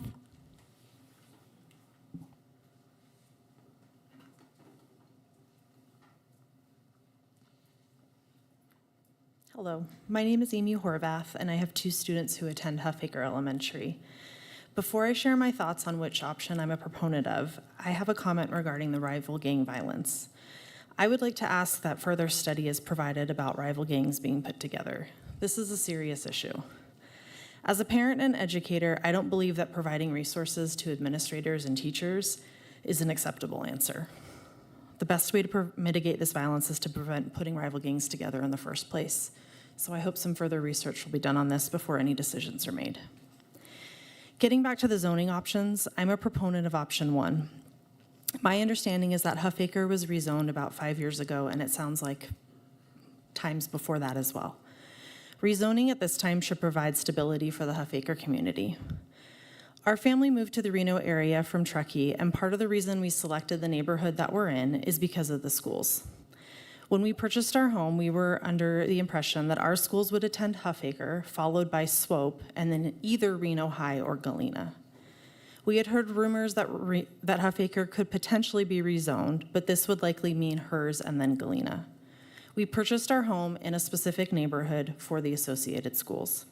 and we paid more for our home because of the schools. I also support the first public speaker's comments about the Huffaker neighborhood and community aligning more so with the Hearst-Galena community, especially in terms of the power grid and weather. While the drive time and mileage is a bit further to attend Hearst and Galena, as Chelsea Moore just pointed out, it's an easier drive coming from the neighborhoods surrounding Huffaker. I believe the students from Huffaker should attend Hearst and then Galena. Many Huffaker families are already applying for School of Choice program for Huffaker and Galena, so why not just lighten the load on School of Choice program and provide a zoned route for Huffaker families? It's my opinion that if Huffaker is rezoned for Vaughn Wooster, many families are either going to apply for School of Choice, as they already are, opt to leave the district, or look at charter and private schools instead. Thank you for your time and consideration. Thank you.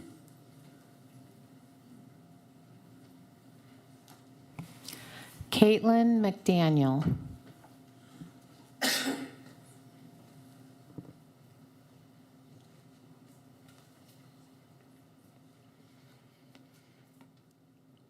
Hi, I'm Caitlin McDaniel. I'm also the PTA president at Huffaker Elementary. So again, I'm also excited to see all of our families here. I am also in favor of option 1, with Huffaker going to Hearst and Galena High School. With Hearst receiving the recognition of being a STEM school, and our son, who's in 4th grade currently at Huffaker Elementary, he excels in those disciplines. It is encouraging that he would be zoned to that school. As many families have also mentioned about families choosing School of Choice out of Huffaker to go to Galena and Hearst, I think it would be beneficial if we were zoned there and lighten the burden on the School of Choice program, allowing students to go to that school automatically. So, thank you. Thank you. Danielle Weibel.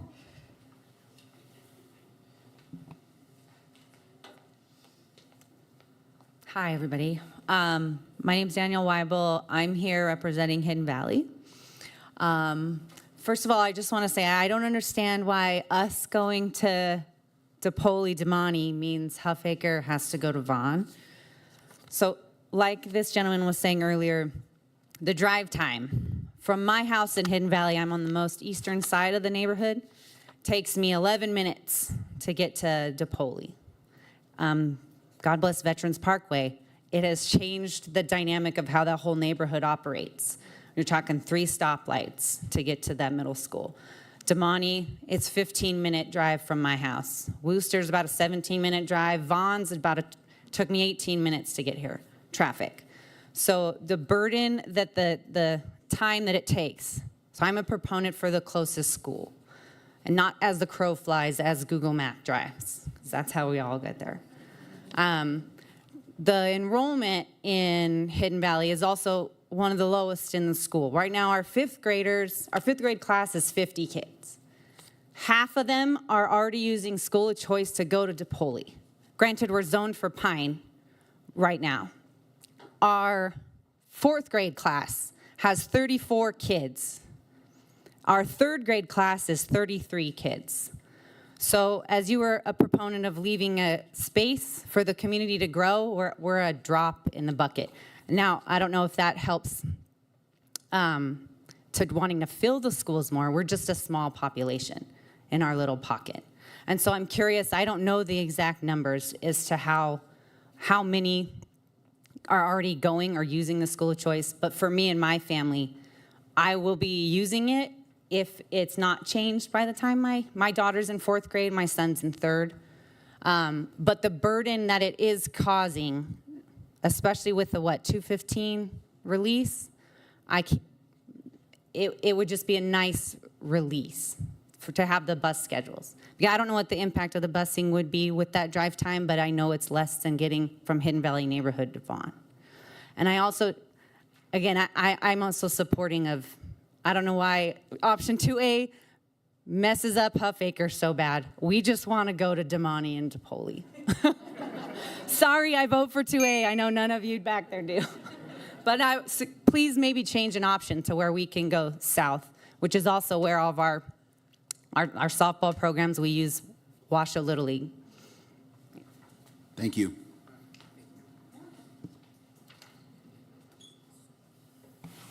Rochelle Corono.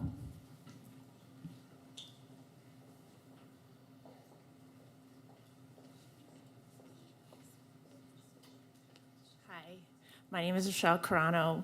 I'm back on the Huffaker. I am a parent of a child at Huffaker, and based on your three options that I saw, I'm an advocate for option 1, which is Huffaker to Hertz and Galena. I really appreciate this committee, again, for keeping our kids together. I know they were split previously, and that's not something that we want. The discussions amongst the parents, again, like you've heard, is that many of them are already planning to use school choice, as I will, if it was going to Vaughn and Worcester. So for planning purposes, like you just talked before, if option 1 were chosen, it would be easier to anticipate the numbers that are coming into Hertz and Galena. As a side note, I am a teacher at a different school, and I know the impact it has in September and October when you count those numbers, and we have to get rid of teachers, and we have to switch classes, and kids have to go to different rooms, and we don't want that. And so we would like to just have those numbers set and have us go right over to Hertz and Galena. Thank you. Thank you. Crystal Edwards.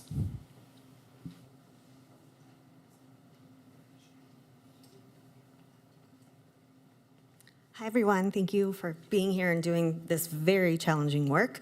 I'm here with my parent hat on tonight. I am part of the Huffaker crew. However, that zone in general is a little complicated because we're split on both sides of McCarran. So some are, south of McCarran, and then there's a decent contingency kind of right inside the loop. And that kind of complicates things even more because we've kind of gone back and forth between Pine and Swope and hers and all those things. But my focus tonight is really kind of what has already been said. Our zip code's 89509. We've sort of all been together for a long time in sports, in community events, in alignment with the schools that we thought we were zoned for. And it's frustrating. And as a district employee, I know these things happen, and I know we're looking at the greater good for everybody, but the drive times are critical, and it doesn't seem to make sense to send. I totally understand the families that live on the other side of McCarran and want to go to hers and Galena, but on the inside, we're much more closely aligned to get to Swope and Reno High. I have a husband that works at Reno High. I have a student that already goes to Swope, and it's 10 minutes, give or take, depending on traffic. So it just doesn't make sense on the inside for us to go all the way to Galena. I actually used to work there as well, and on a good morning, it would be about 18 minutes. Reno High is less than 12 on most days. Swope is less than that because they're with it, well, maybe a minute more, I should say. So the community is tight, and we all want to stay together, and that's why it was split before. And so I know you guys want to keep everything aligned, and I'm not trying to overcomplicate a complicated situation, but that little pocket for Huffaker is a very unique zone. And I think the families are tight, and I think either way, you're going to see them scatter and go the direction that is best for them in that situation, regardless of the decision. And there's not a perfect solution, and we know that. But I do think that neighborhood needs to be left alone. This is the third round, and everybody's frustrated. All of our kids are so close, and they've all planned to go to school together, and now it's complete chaos in the neighborhood. So we would just ask that you consider all those things and remember that, they want to stay together, the kids. They want to compete together. They want to make plans together. They want to be able to walk to their friends or go to sleepovers and not have to drive across town because somebody lives up at the top past Galena, and that we live 25 minutes the other way. So just my 2 cents. Thank you again. Go Husky. Thank you. Erica Fries.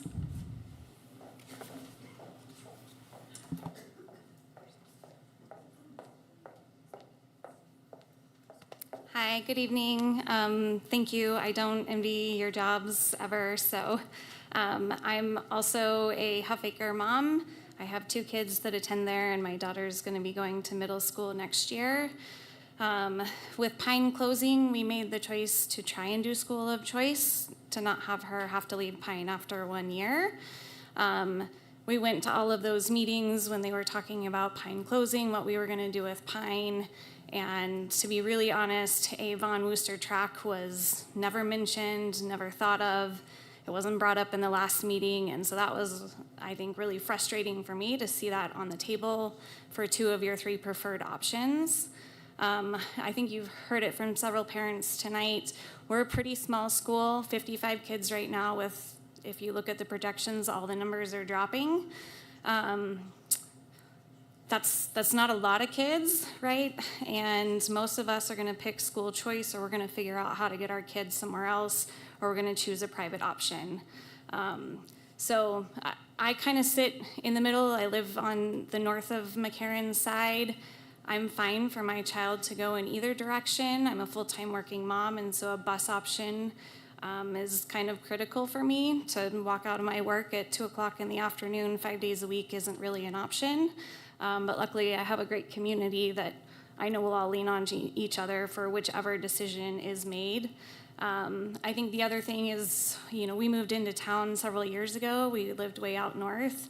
And when we bought our home in Southwest Reno, we purposely did that for the schools that we were zoned for. So to have a pretty big change in where we're going is really frustrating. I don't want to sell my house and move 3 blocks over just so I can go to the school that I was already zoned for. And then to top that off, all of our kids play sports together, and to try and split those and put them, in a school with kids that they've never played with, we all play the other direction. So I just want you guys to consider that when you're thinking about rezoning options. Thank you. Thank you. Tim McCartan.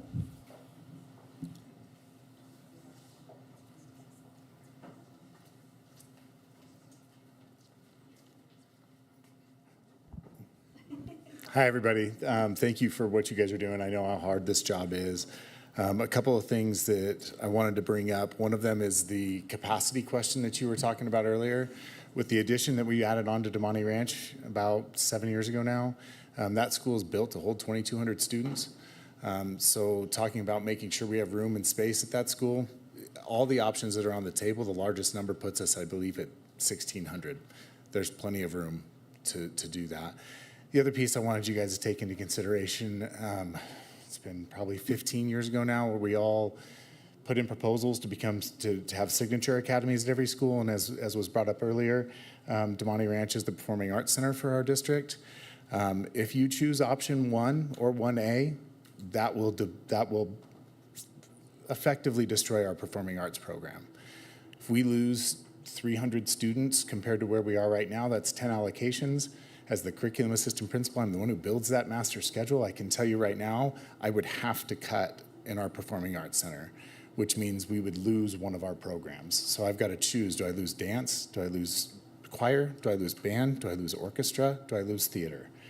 If I do that pretty much destroys what we do with our musical every year, and the things that those teachers are doing wouldn't be the same anymore. So just wanted you guys to have those 2 things to take into consideration. Thank you. Thank you. Katie Jameson.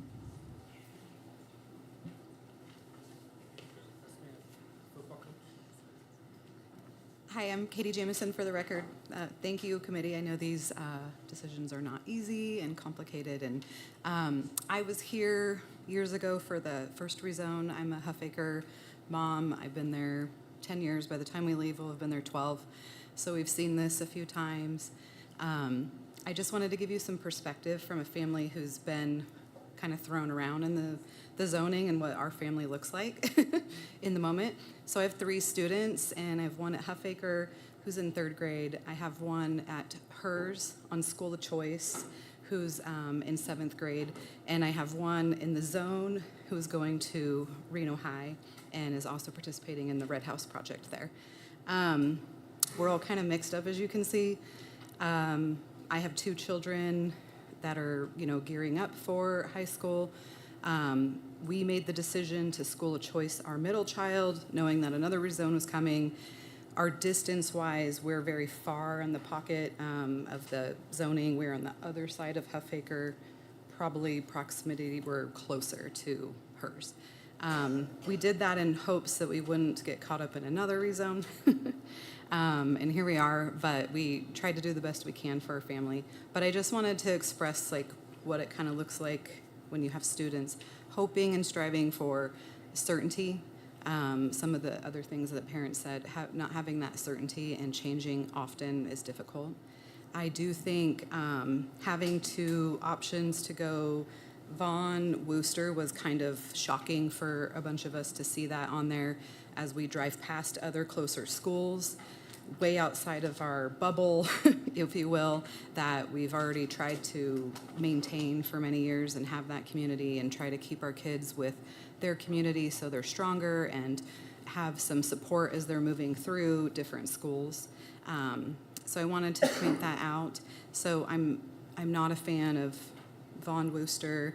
I think it adds a lot more complications to us getting there for us personally, as far as we are in the zone being the very end of the boundary. It would be a lot farther for us. And so I don't favor those decisions. But I did want to also just speak that I really appreciate School of Choice as a parent, and that has provided us some options through these hard times. We are a really complicated zone, and so I do think looking more thorough at closer schools and more broadly is something we shouldn't take off the table, perhaps. Thank you. Thank you.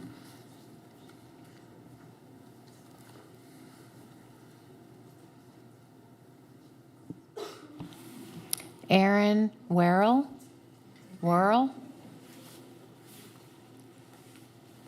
Hi. I wasn't planning on speaking, but just a couple things to piggyback on the other parents. I'm a Huffaker parent. I too have a child that's going to go to middle school next year, and I went to every single one of the Pine Middle School Capital Improvement Project meetings. Again, not once was Vaughn offered as an option. So throughout the process before doing the School of Choice, I called the school district School of Choice office. They said I didn't know what I was talking about, that Pine was going to get shut down. They said, call Pine. I called Pine. They said, Pine's not getting shut down.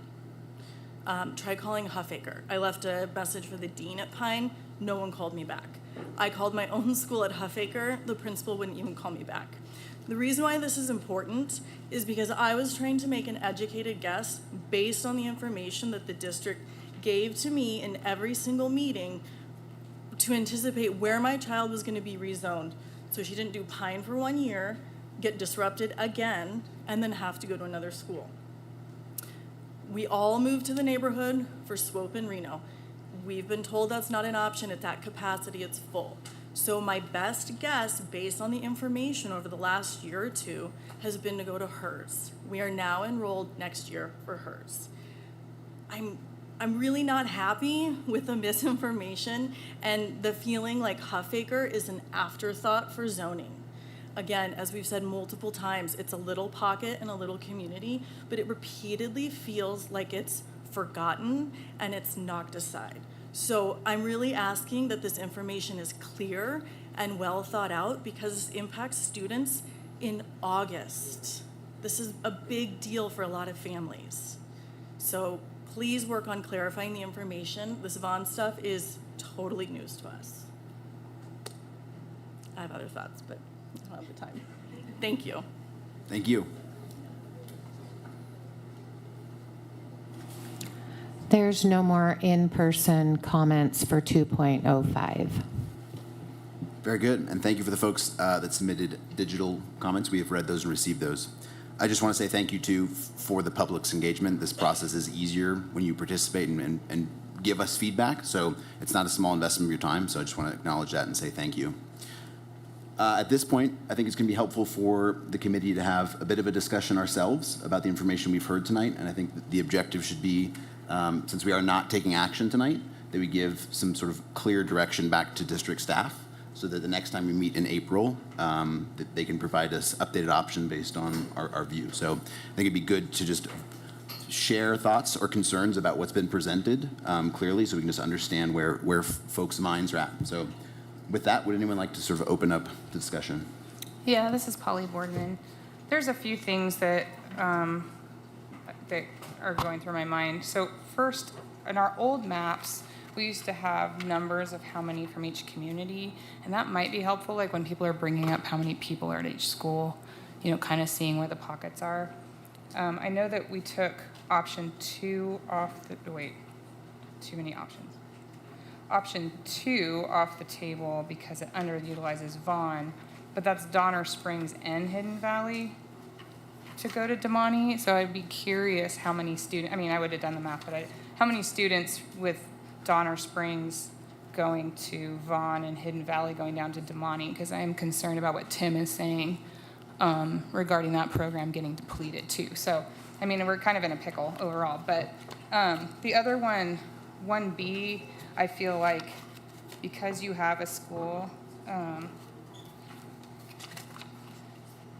let's see, Vaughn is then at 93%, and I know that sometimes that starts to get sticky, like when we have that many in that one school. So I kind of feel like maybe that option isn't one that we're, you know, really crazy about, but I was just trying to narrow them down just to kind of see, because a lot of these numbers, you're just moving eggs on a page, but I think it's really interesting to hear what everybody's saying. So just my thoughts.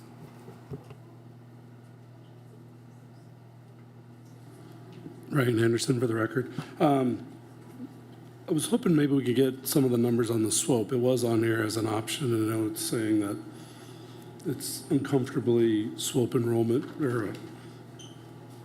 but I don't have any numbers to like look at that. So I don't know if in the future we can get those numbers. Brett Rodella for the record. What numbers precisely? Well, Sorry. So we have, you know, numbers for enrollment, future, and whatnot. There's nothing for SWOPE, but SWOPE at one point looked like it was an option. It's an option 3 from public from public comment. It feels like option 1 and option 3 are probably the 2 most popular from them, but I don't have any numbers about SWOPE enrollment. I don't think. Maybe I'm wrong. So do you want to see SWOPE with the other options? Is that what you're articulating? All right.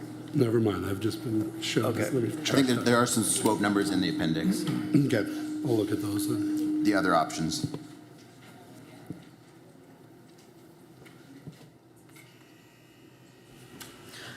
I think Kristen DeHaan for the record, hearing that people would have to pass several elementary schools. I did that with my kids back in Spanish Springs when they were in elementary school, and it is frustrating.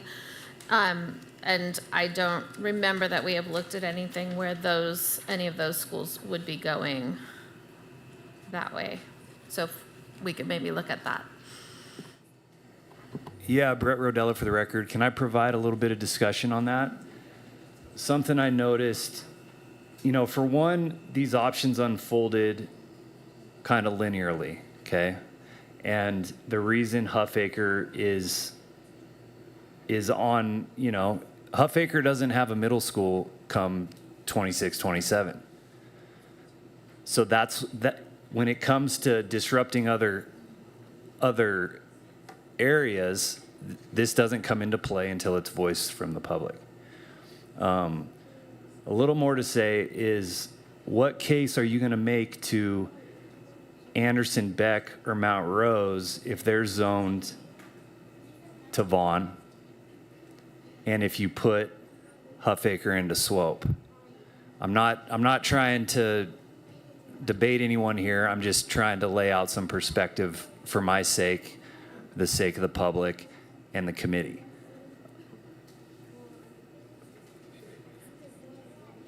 We can look at options, sending some of these schools to Vaughn. That'll come from the committee's direction to us, and we can continue looking at Huffaker to hers. But within the context of trying to get Huffaker into Swope and making a case that these other schools belong to Vaughn, there's not a strong argument there from my perspective right now. Tyler Rogers for the record. I mean, I think if I think about how we've tried to make decisions consistently over time, I think really important distinctions are natural barriers or major thoroughfares. And I think, to me, that's an important distinction in these options and something we've used pretty consistently, either a major road, highway, and in these views, like I used to call it 395, what is it now, 580, is like a clear dividing line of the city, and in these lines. And so to me, that's just an important element to factor in, and I think it is important that we use consistent factors as we're making these decisions. So I just wanted to voice that I think that's important to be consistent.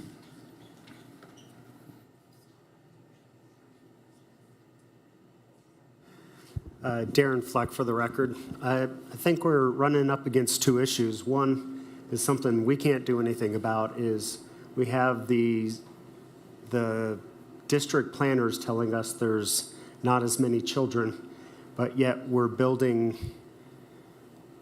20 years ago we built middle schools about 1,000 kids, and now we're building middle schools for 1,200 and 1,300 kids when our population is going down. And that's not our fault. That's on the board and their decision. I'm a huge believer in public education as a public school teacher and in how, for example, the Old Pine brought our community together, both either side of McCarran Boulevard, and it was a prime example of what our community could be. I think DeMonte Ranch does a great job of that. Reno High does a great job of that. So many of our schools. And it's getting tougher as our community grows, obviously. But in reality, we're in a position where we have parents who want to stay in public education, support public education, and I think we should put them where they want to go. And we know that most of our most vocal parents want to go to either DePaul, HERS, Swope in this situation, and the district put a huge building, beautiful building, in a part of the community that they, in their own numbers, are showing us are going to be down to 60% no matter what we do in the next 5 years. Now, if that means that maybe this beautiful building they're building gets to become that new greenhouse that never got built, which also needs to be taken into consideration, then maybe we should think outside the box and put the families where they want to go and send them to HERS, Swope, and DePaul and fill up these ginormous schools that we built, and that's a horrible word I just chose, these big schools that we built, and put the people where they want to be, and make that our recommendation, and let the school board who helped create this problem figure out what an underutilized Vaughn should be. Because if we still do have rooms and these projections do hold out, even though we have all that dirt down into Double Diamond and everything, if those projections do hold out, then this school will be so small here in Vaughn, we can find a place for these kids. And we'll have another example of Pine Middle School in its heyday when we had a diverse group of kids from every walk of life making a school successful. Just my 2 cents. Thanks. I think that's helpful. And do you? Okay. Okay, so just a reminder, this is a discussion and presentation only item. This is not a deliberation item. We're getting dangerously close to deliberation. Deliberation is defined as a discussion towards action. If you want to ask questions or make suggestions to staff on things you'd like to see, okay, but I really want to encourage you to be very careful and very cautious about your words. If, for example, if we were to build on the last statement, that would be deliberations, and I am going to have to interrupt you because we're getting dangerously close to an open meeting law violation. Would it be all right to try to refine that into an option? I don't really think it is. You don't really have the authority to direct staff. This is not an action item. If you want to direct staff, we should have put this on as an action item, but unfortunately, we're limited by NRS 241, which is the open meeting law. So I would just be very careful what we say next. Okay. Yeah. Are there other comments from the committee? Can I clarify then, Darren Fleck? Then my opinion on this would be to take Huffaker, the current options, if that helps, to take Huffaker, Hidden Valley, and send them to the southern schools. And that would be something that I think would make the community happy and also help with some of the numbers that we see in some of our not so recently built schools, but the newer schools that we have.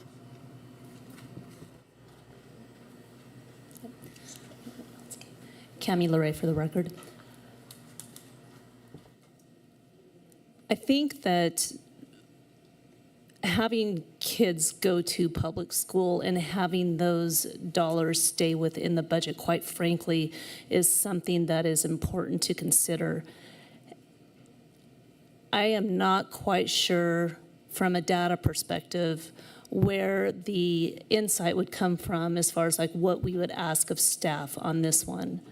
But I do believe that there is some correlation in between economic status and school choice, and of course, private schools. I think it is of value to recognize that with regards to keeping kids within the school district. I would like to see some kind of data to help us with that, if there is any data to help us with that.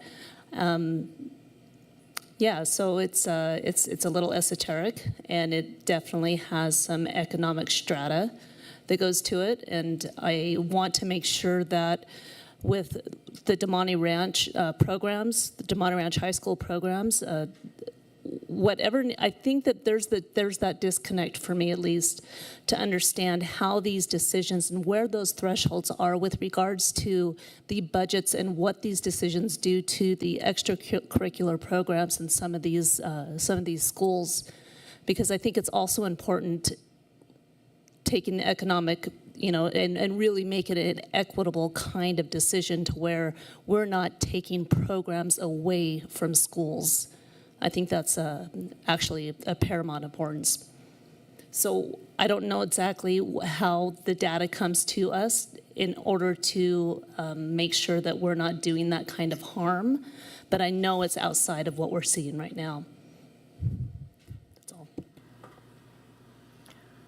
Melissa Cook for the record. I am wondering, we had briefly discussed at the last meeting an option that was just Hidden Valley to DePoli and Damani, and I don't see that option here. So I would like to see, I don't know if we would call it an option 5 at this point and a 5A, but I would like to see what an option would look like that was Smith Ridge, Dotson, and Donner Springs going into Vaughn and Wooster, Hidden Valley going to DePoli, Damani, and then with the Huffaker, I'd like to actually see 2 different options, one with that neighborhood, because it is a very weird pocket.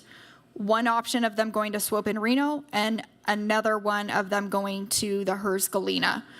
I think something to consider, like many of the families said, those that are closer to Reno High are going to do the school of choice to go to Reno High, and I think those that are closer to the Hearst Galena are going to make that school choice to go to Hearst Galena. We do know that Hearst Galena is going, or hers at least, it has the room.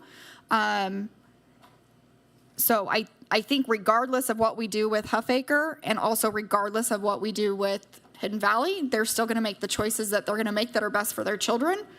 But it would be nice to see what those options look like. So it would be like an option 5, A and option 5B, I guess, one with just Huffaker going one direction or the other, Hidden Valley going south, and then the other 3 schools going Vaughn Wooster. And I just wanted to piggyback off of something that she said was, as a product of this district, I was a student who drove right past Dilworth Middle School, where I now work, every single day to go to Sparks Middle School. I'm 43 years old, and that's still an issue for me. Like, why did I drive past another middle school to go to a middle school that was much further from my house? So I think that is important for us to consider. I think we also, signature academies, I have a high schooler, signature academies are important. And I would hate to deplete something that means a lot and keeps a lot of kids in school. I have students from my school that are attending Damani that almost dropped out.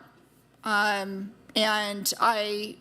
because of my team's hard work, we got her to stay in school, and she's going to that signature academy because it's something that she absolutely loves, and they've been able to wrap their arms around her. So that is the only thing that's keeping her in school. So I think I would hate to deplete Damani as well. So I just said a whole lot, but I'd like to see some other options. Okay, I didn't express myself very well last time. So if you agree with something that has been said, I do not want you voicing your agreement with it. Just sit silently, because that's how deliberation starts. I see staff is taking notes on every single suggestion that's been made, and I would imagine staff will honor those requests to the best of their abilities. What we have to avoid is building a consensus with this committee, and that you basically all decided that you want option 5A that was just created. That would be an action, and that's what I'm really concerned about right now. It's not fair to those parents who didn't show up tonight, because they might have looked at the agenda and said, this is just for discussion and presentation. They're not taking action tonight, right? So we're disenfranchising those who may not have shown. So if you have something to add, then please add it to staff, but do not enter into a discussion amongst yourselves. And if you are okay with the suggestions that's made, do not say, oh, I like that, let's do that. Do you see how that's a step towards taking action? Does everyone understand? Okay. Polly Boardman. Melissa, were you suggesting going back to a split feeder for Huffaker, which is what we went away from in 2020?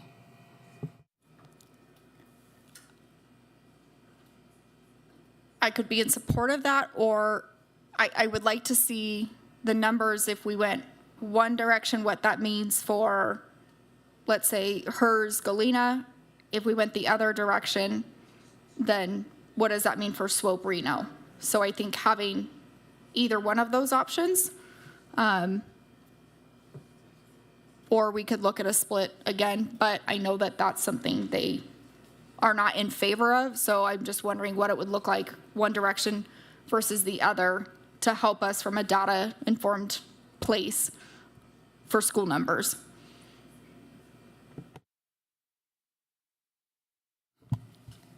I think I'm curious to see numbers that, because of the impacts on Huffaker that we've heard, and a preference around that community is different. Trying to explore what the options would look like of drawing the line around, I guess, McCarran, with the northern part of that continuing or sort of feeding into Swope and Reno, but the south staying with sort of what's in option 1, which is moving into HERS and Galena, just to understand those numbers. It's a split of the, it's not a split feeder, it is just where the lines would switch.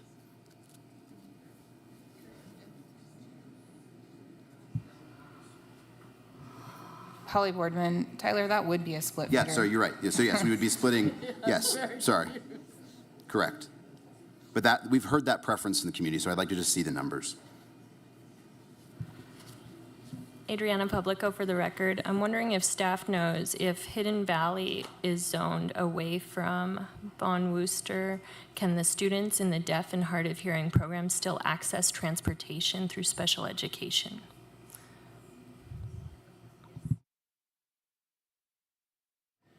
Tammy Zimmerman, Chief Facilities Management Officer for the record. Yes, they would be able, because they are special programs, they would be able to get transportation. I mean to Vaughn and Wooster. Yes. They can to stay in the Vaughn, program. They Okay. can stay in the program, Okay, absolutely. Thanks. Tyler Rogers for the record again. I think because we've heard the impact of special programs and it's been a consistent thing, as well as we've heard from staff that that's an important part of the logic for the size of Vaughn, understanding the impact of special programs across the schools impacted. We've heard from Damani Ranch might lose a theater program based on this stuff. So like trying to quantify and understand those electives or impacts of the enrollment numbers that are here would be helpful, a useful data point. We've had that in other zoning decisions. We can bring back those options to, so you can see signature academies don't get transportation, right? So there are some programs, special education programs that do, and other programs that don't. So we can bring back to you a list of what does and what doesn't, so it's really clear, so you can make a decision based off of that information. Not just about transportation, but like, And what's at each school. yeah, having the Yes. option for electives. Okay, thank you. Other feedback, or just sort of comments from the committee? I was just wondering on the Damani stuff, if we can get the thresholds of what would start losing programs, like what those numbers would be and what that would look like. Just so as we're kind of making that decision, it's like, ooh, that'll drop us below the threshold, we're gonna lose programs. Thank you. Tammy Zimmerman for the record. We can bring back that. That was a discussion about thresholds and that before, and their electives that we talked about that we could bring to you guys. Melissa Cook for the record. One of the public comments that we got from Mr. Darville, Mr. Bell. He brings up a good point, so I'm just kind of wondering how many, we're talking about the Pine-Vaughn situation, but is this going to lead to additional, like, rezonings of elementaries and then high schools, and that maybe that's something that this committee needs to think long-term, as it was brought up earlier and we've brought up in other zoning meetings. You know, there's gonna be a little bit of a snowball effect here, and as we go through different facility modernization, but is this particular decision gonna want us to then look at elementary schools, like what's already been brought up, as well as maybe some of our high schools that are south? And looking back at his email, that's a concern.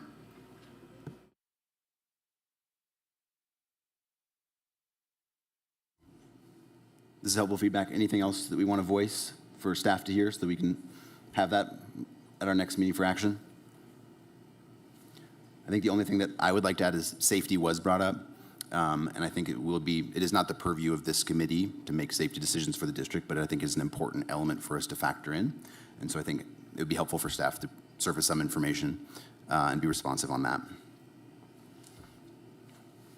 Okay, yes, yeah. Sorry, one more thing to just timeline-wise. When is our next meeting? Yeah, it's on the agenda. So we're going to miss March, but it'll be in April because we've got Okay. spring break. So when it comes to school of choice, if the window opens on March 3rd and closes March 14th, then this decision will be made, or possible decision would be made after. So families that have students going to middle school next year, that is a problem, potentially.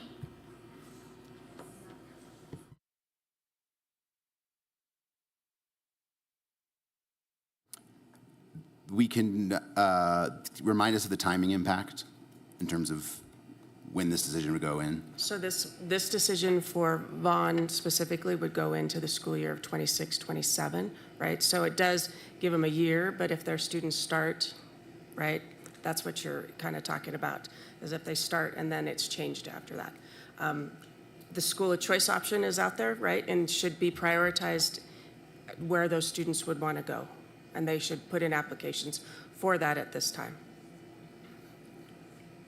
Does anyone feel strongly about meeting before that? Because we can't, I mean, we could meet in a few weeks. I don't know if that's actually possible now it's on the agenda. Is that an option if we decide that?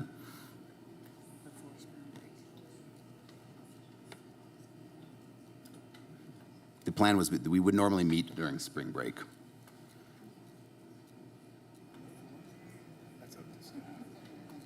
Okay. That's, if that's a direction you guys are asking to go, we can work towards that and work with you and the vice chair to schedule that meeting. Is there, I guess we can't really take action. Let's not do that right here. Yeah. That'll be between. We'll do it later. Okay. You guys are killing me. Pushing the bounds. All right. So any other discussion items on this item before we close it out? Okay. Very good. We will close out this agenda item. Thank you for the participation. That brings us to agenda item 3.01, general public comment. Do we have any agenda public comment on that one? Pablo Nava Duran.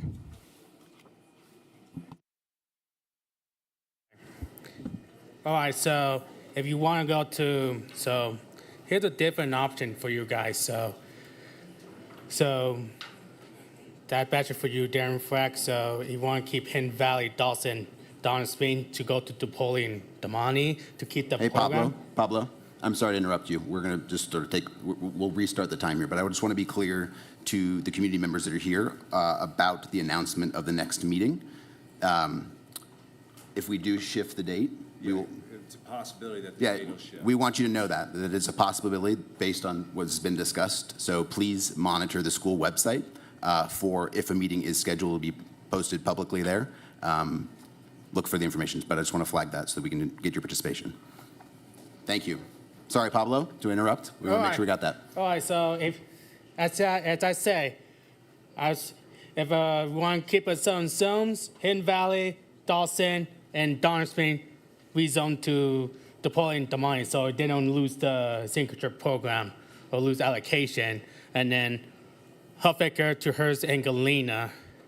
And then we zone Smith Ridge to Von Wooster. I know it will have negative consequence in short term for the game rival, but I'm going to recommend for the board of trustee because we have a school board policy, the school closer. We can send a terminate to the school board, like for example, Trainer Middle School. Like we should recommend rezone all Trainer Middle School to Vaughn Middle School to fill up that gap. And then close to Trainer Middle School in early 2026. And we also recommend if we decide to rebuild Wooster, we should make Wooster and Spark High School combined, and we should close Spark High School. So that's a recommend. And also, Spark and Delaware should be combined. So have a nice day. Thank you, Pablo. Any other general public comment? No other in-person public comments. Very good. That brings us to agenda item 3.02. It's the announcement of the next meeting, currently scheduled for April 17th, but we will meet with staff to decide if we want to move that up. And that brings us to 3.03. Adjourn the meeting. Thank you, everyone, for the participation.